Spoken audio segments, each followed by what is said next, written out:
जय भोले, जय माता की। जय भोले, जय माता की। पिछले वीडियो में मैंने आप लोगों से हम इंसानों की दो प्रवृत्तियों की चर्चा किए थे। अगर हम देखें तो हमारे अंदर 3 प्रकार की प्रवृत्तियां होती हैं, वो भी हमारे जन्म से लेकर समय के अनुसार परिवर्तित होती रहती हैं। जैसे कि हम देखते हैं, जब हम बालपन में होते हैं तो हमें माँ से ज़्यादा लगाव होता है। उसी तरह से हम अपने जीवन के प्रथम चरण में माँ की अधिक समीपता प्राप्त करते हैं, लेकिन जब हम आगे बढ़ते हैं तब जो दूसरा चरण चालू होता है तो हम पिता से अधिक लगाव करते हैं, क्योंकि अब हमें घर से बाहर का भी सब कुछ जानने का प्रयास करना होता है। एक उद्विग्नता भी रहती है कि घर के बाहर क्या है, तो पिता का साथ चाहिए होता है। उसी प्रकार से जब हम और आगे बढ़ते हैं, हमारी उम्र और ढलती है, तब हम प्रभु की शरण में हो जाते हैं। जैसे कि हमारे ऋषि मुनियों ने भी हम मनुष्यों का जीवन 3 चरणों में विभक्त किया है। प्रथम बालाश्रम, दूसरा गृहस्थ आश्रम, तीसरा वानप्रस्थ आश्रम। वानप्रस्थ आश्रम का मतलब कि हम गृहस्थी से निकल के और प्रभु के समीपता को प्राप्त करने की चेष्टा में प्रयत्नशील हो जाए। उसी प्रकार से हमारे मंत्रों का भी उच्चारण होता है। जैसा कि मैंने आपको बोला कि मैंने उस बेटी को जो मंत्र दिया था, उसकी इन्हीं प्रवृत्तियों को देखते हुए ही दिया। जैसे कि हम जब शादी के पश्चात गृहस्थ आश्रम में प्रवेश करते हैं तो हमको अंदर से कुछ स्थिरता चाहिए, शांति चाहिए, विश्वास चाहिए, जिससे हम अपने कार्य को पूरी मजबूती के साथ आगे बढ़ा सकें। और वह हमें तभी प्राप्त हो सकता है जब हम पिता के समीपता को प्राप्त करते हुए आगे बढ़ें। तो मैंने उस बेटी को ओम रुद्राय नमः का मंत्र दिया। यह मंत्र पिता से संबंधित है, जबकि मेरी भी स्टार्टिंग ओम क्लिंग नमः से हुई थी। वह मंत्र माँ से संबंधित है। अब हम जब अपने गृहस्थ आश्रम में प्रवेश करते हैं तो हमें कमाई भी करनी होती, अपने परिवार का लालन पालन भी करना होता है, तो उसमें हमें एक स्थिरता चाहिए होती है। और वह स्थिरता, विश्वास हमें तभी प्राप्त होती है जब हम अंदर भी पिता के मंत्र का उच्चारण करें, ताकि हमारे अंदर एक आत्मविश्वास हो। तो उसके लिए मैंने बेटी को ओम रुद्राय नमः का जप दिया। इसको भी जब मैंने बेटी को देखा, उससे फ़ोन पे वार्तालाप भी की, पहले से काफ़ी अच्छा है, और उसके भी एक विश्वास और मजबूती की प्राप्ति हुई, जिससे उसको जीवन में अच्छा लगने लगा। तब मैंने ध्यान में ही उसी समय जब माता पिता से पूछा तो बोले, देखो 3 चीज़ों के बगैर कोई भी चीज़ संपूर्ण नहीं होती है। जैसे माँ हो गई, पिता हो गए, अब इसके बाद परम पिता परमेश्वर हो जाते हैं, जिसके लिए मेरा मंत्र सिर्फ एक अक्षर का हो जाता है, ओम।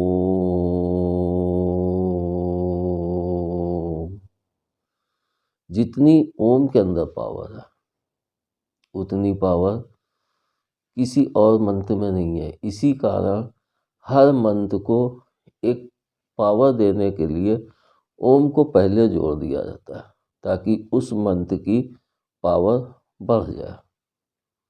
अगर हम खाली ओम का उच्चारण करें तो हमारे अंदर बहुत शांति और बहुत शक्ति और स्थिरता अधिक मात्रा में बढ़ने लगेगी। वैसे भी खाली ओम को जपना वर्जित किया गया है, ऐसा मैंने सुना है, मगर मुझे इस विषय में कोई भी जानकारी नहीं है। लेकिन मैंने जब ध्यान में बढ़े तो वहाँ पे जब हम सिर्फ दुनिया को छोड़ के सिर्फ परम पिता की तरफ आगे बढ़ते हैं, तब हमें सिर्फ ओम का ही उच्चारण करते हुए आगे बढ़ना चाहिए। तो हमारे 3 स्टेप हुए। पहला ओम क्लीं नमः, मतलब माँ से जुड़ा। दूसरा स्टेप ओम रुद्राय नमः। तीसरा ओम। तो आपके सामने तीनों मंत्रों का वर्णन कर दिया। अब इन तीनों मंत्रों में से आपको अपने हिसाब से जो भी उचित लगे आप उसका चुनाव कर सकते हैं।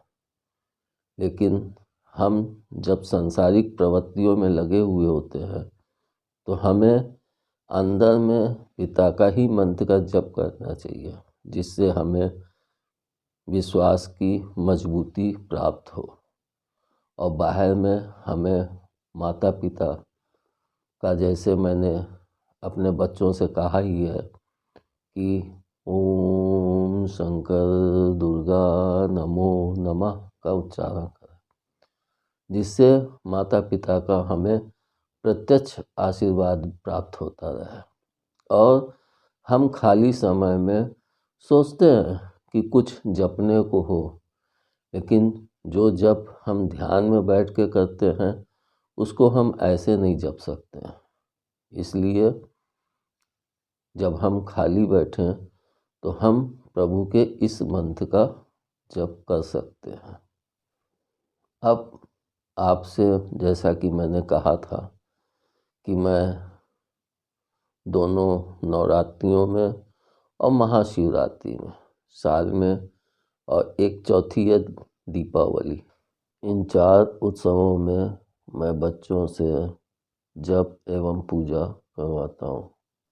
इस शिवरात्रि के लिए भी जो माता पिता का आदेश हमें प्राप्त हुआ उसके अनुसार जिस प्रकार से माँ ने उस विधि का वर्णन किया कि अब की इस प्रकार से पूजन हो और इस मंत्र का जप किया जाए, तब माँ ने जो विधि हमें बताई वह मैं आप लोगों को बताता हूँ। सर्वप्रथम हम मिट्टी, बालू या रेती में से तीनों में से कोई भी चीज़ लेके एक शिवलिंग का निर्माण करें। उस शिवलिंग का निर्माण करने में हमें सबसे ज़्यादा यह देखना है कि अर्घ्य का जो मुंह होता है, जो निकला हुआ हिस्सा होता है, वो उत्तर की तरफ रहे। लेकिन हमें उससे पहले यह भी देखना होता है कि जैसे मैंने बालू ली, उसमें अगर पानी अधिक हो जाता है तो वह बालू बहने लगती है। इसलिए पानी उसी हिसाब से डालें कि हम सही ढंग से शिवलिंग का निर्माण कर सकें। शिवलिंग का निर्माण करने के पश्चात अगर हमारे पास फूल वगैरह उचित मात्रा में उपलब्ध है तो हम शिवलिंग के चारों तरफ फूल से सजाएं, जो हमें देखने में अति सुंदर महसूस हो। अगर हमारे पास फूल की उपलब्धता नहीं होती है तो हम उसे रंगोली के रूप में भी किनारे किनारे सजा सकते, लेकिन शिवलिंग पे नहीं सजा सकते। शिवलिंग सिर्फ मिट्टी, बालू या रेती उसी का होना चाहिए। किनारे सजाने के पश्चात उसके किनारे किनारे हम 51 दीपक जलाएं, जिन प्रभु भक्तों के पास जगह की कमी हो वो 11 दीपक भी जला सकते हैं। मतलब इसे भी 3 भागों में डिवाइड कर सकते हैं, 11, 21 या 51। आपके पास जैसी जगह की उपलब्धता हो उसी प्रकार से आप दीपक प्रज्वलित करें। दीपक में हम चाहे कड़ू तेल डालें या देसी घी, जो हमारी सामर्थ्य के अनुसार हो, हमें वह तेल या घी का इस्तेमाल करना चाहिए। जैसा कि मैंने अपने पीछे वीडियो में कहा है कि राजा भैया ने कहा था कि दुर्गा जी का दीपक तो देसी घी का जलना चाहिए, मगर मैंने जब माँ से पूछा तो माँ का यही उदाहरण था कि दीपक प्रकाश देता है, वह चाहे कड़ू तेल का जलाए या देसी घी का, उससे कोई फर्क नहीं पड़ता है। इसलिए हम अपनी सुविधा के अनुसार चाहे कड़ू तेल या देसी घी। एक चीज़ और भी है, हम दीपक जलाएं तो इस बात का भी ध्यान रखें कि उसके आसपास कोई ऐसा ना हो कि हम दीपक जलाएं और पूजा करके हटें और कोई वस्त्र या कोई चीज़ पास में हो तो आग लगने का खतरा भी हो सकता है। इसलिए हमें प्रभु की भक्ति तो करनी ही करनी है, लेकिन साथ में सावधानी भी रखनी है। इसलिए दीपक जलाते टाइम यह विशेष करके ध्यान रखें कि उससे हमारे घर को कोई नुकसान ना पहुँचे। दीपक जलाने के पश्चात हम उसके पास बैठ जाएं और बैठ के हम अपने मंत्र का जप आरंभ करें। यह पूजा महाशिवरात्रि की है। महाशिवरात्रि मतलब शिव की महारात्रि, तो हमें मंत्र का उच्चारण भी रात्रि के समय ही करना चाहिए, क्योंकि यह शिव की रात्रि है। शिव की रात्रि का मतलब होता है कि जैसे प्रभु की बारात महाशिवरात्रि में उठी थी, तो हम देखते हैं जब लड़का बारात के लिए चलता है तो सभी लोग कहते हैं आज के तो दूल्हे राजा ये हैं। उसी तरह से वह प्रभु की बारात का वो था, तो उसमें सब कुछ प्रभु के ही नाम से था, तो इसलिए उस रात्रि को महाशिवरात्रि के रूप में मनाया जाता है। जब महाशिवरात्रि में हम जप करें तो उसमें माने एक चीज़ हमें और भी बताई। महाशिवरात्रि में हमें सिर्फ शिव जी से संबंधित मंत्र का ही उच्चारण करना चाहिए, क्योंकि हमारे पिता उस समय माँ से जुड़ाव नहीं हुआ था। इसलिए महाशिवरात्रि में हमें सिर्फ पिता के ही मंत्र का उच्चारण करना अधिक लाभदायक है। और चूँकि वह दिन एक अद्भुत दिन था, उसमें जैसे हम किसी भी शादी में जाते हैं तो देखते हैं तो कहते हैं लड़का बड़ा सुंदर लग रहा है, तो उसी तरह से माँ बोली कि अब की सिर्फ क्या मंत्र, ओम शंकर सुंदरम, ओम शंकर सुंदरम, इस मंत्र का उच्चारण कीजिए, क्योंकि प्रभु के राजसी स्वरूप को मैं शंकर ही रूप में उच्चारित करता हूँ। और सुंदरम उस दिन प्रभु की अद्भुत छटा थी, जिसका वर्णन हम में से कोई भी नहीं कर सकता। इसलिए सिर्फ सुंदरम, प्रभु सुंदर से अति सुंदर, तो सुंदरम ही उचित है। तो हमारा मंत्र क्या हुआ, ओम शंकर सुंदरम, इसको हम जपें।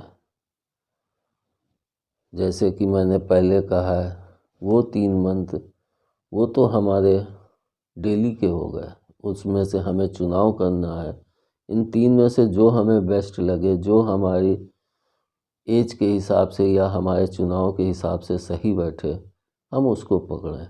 लेकिन यह एक विशेष दिन है जिसमें हम प्रभु को एक साधना छोटी सी होती, 1 दिन की, तो हम उसको आराम से करें। हम आसन की किसी भी मुद्रा में बैठ सकते हैं और जितनी देर हम बैठ के कर सकते हैं। टाइम का कोई प्रतिबंध नहीं है।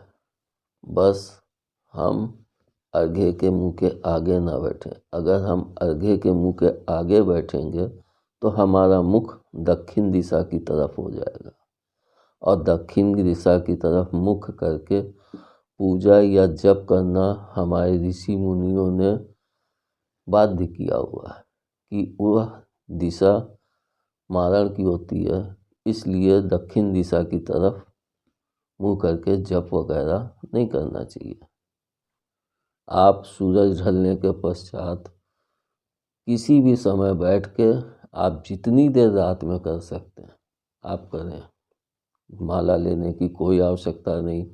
आराम से बैठें, बैठ के बस अपने मंत्र का उच्चारण करते जाएं। आपको भी अनुभव की प्राप्ति होगी, ऐसा मेरा संपूर्ण विश्वास है। लेकिन आप जब चलेंगे तभी उस अनुभव को प्राप्त कर सकते हैं। जैसे कि मैं चला तब हमें वो अनुभव प्राप्त हुआ, जिसको मैं अपने शब्दों में वर्णन नहीं कर सकता हूँ। लेकिन हाँ, मुझे यह संपूर्ण विश्वास है कि आप सिर्फ 1 दिन का ही यह प्रयास कीजिए, आपको अनुभव की प्राप्ति जरूर होगी, जिसको आप अपने शब्दों में नहीं बता सकते। हम जब करने के पश्चात दूसरे दिन जब पूजा हो गई, सब कुछ हो गया, तो शाम के वक्त या जिस समय भी हम उस बालू को और फूल को सब समेट लें। उसको समेटने के पश्चात हम कोई साफ़ सुथरी जगह पे, जहाँ पे मट्टी हो या घर में गमले हों, उसमें उसको मिला दें। उससे हमें 2 फ़ायदे होंगे। पहला फ़ायदा, फूलों से जो खाद बनेगी वो हमारे पौधे के लिए उर्वरकता का काम करेगी और जो हमने जप करके उस शिवलिंग में जो भी हमारी पावर हमारे ध्यान के माध्यम से बढ़ी है या हमें तो प्राप्त हुई, वो तो हमें प्राप्त हुई, लेकिन उस शिवलिंग में भी तो पावर आ जाती है। वह हम गमले में डालेंगे तो वह उससे हमारे घर के वातावरण में एक अद्भुत बदलाव आना आरंभ हो जाता है। वैसे भी मैं अपने बच्चों से यही कहता हूँ कि जो भी मट्टी या वो बालू या कुछ भी पूजा से संबंधित है, उसको हम साफ सुथरी जगह मट्टी में दबा दें और जो हम मिट्टी के प्याली रखे हुए हैं, दीपक जलाए हैं, उसको हम फोड़ के उसे भी मट्टी में कहीं पे मिला दें, ताकि धीरे धीरे वह भी मट्टी में ही समाहित हो जाएगी। इससे हम प्राकृतिक की कोई भी हानि भी नहीं होगी हमारे द्वारा और हमें उसके वेव्स का प्रभाव भी अपने घर में प्राप्त होता रहेगा। लेकिन जिन प्रभु भक्तों के पास घर में गमले नहीं है रखने को, वो कहीं साफ सुथरी जगह मिट्टी में उसको दबा सकते हैं, जिससे हम और हमारी की हुई पूजा का कोई अनादर ना हो सके। इस प्रकार की पूजा मैंने अपने साधना के शुरुआत में की थी और जो उस समय बच्चे मेरे से जुड़े हुए थे उन सब से भी इसकी पूजा करवाई थी। मगर उस समय मंत्र कुछ और था जो आज मेरे संज्ञान में नहीं है, क्योंकि प्रभु की इच्छा ही होगी जो कुछ फोटोएं उस समय की खींची हुई थी और बहुत सी तो उनका कोई विवरण भी नहीं दे सकता हूँ, क्योंकि उनका कोई भी प्रमाण मेरे पास नहीं है। लेकिन इस पूजा का जब शिवलिंग सजाई थी उसकी एक फ़ोटो मेरे पास है, जिसको मैं आप लोगों के लिए प्रस्तुत कर रहा हूँ। इसमें हम मंत्र का जब जाप करते हैं तो हमें सबसे उच्च कोटि का जो मंत्र जपने का तरीका कहा गया है उसमें हमारे मुंह से आवाज़ नहीं निकलनी चाहिए, हमारे होठ भी नहीं हिलने चाहिए, सिर्फ अंदर ही अंदर जप हो और अंदर ही अंदर उसका उच्चारण चलता रहे। दूसरे नंबर की पोजीशन होती है जिसमें हमारे होठ हिले मगर आवाज़ बाहर ना निकले, तो यह दूसरा मंत्र जपने का दूसरा उच्चारण है। और सबसे निम्न कोटि का जप उसे कहा जाता है जिसमें हम बोलते भी हैं और हमारी आवाज़ बाहर सबको सुनाई भी देती है। इसलिए उच्च कोटि का हमारी आवाज़ बाहर भी ना निकले और अंदर ही अंदर जप का उच्चारण चलता रहे। महाशिवरात्रि पर्व की आप लोगों को बहुत बहुत शुभकामनाएं और माता पिता के भक्तों को माता पिता का आशीर्वाद सदैव प्राप्त होता रहे। धन्यवाद। जय बोले, जय माता। जय बोले, जय माता की।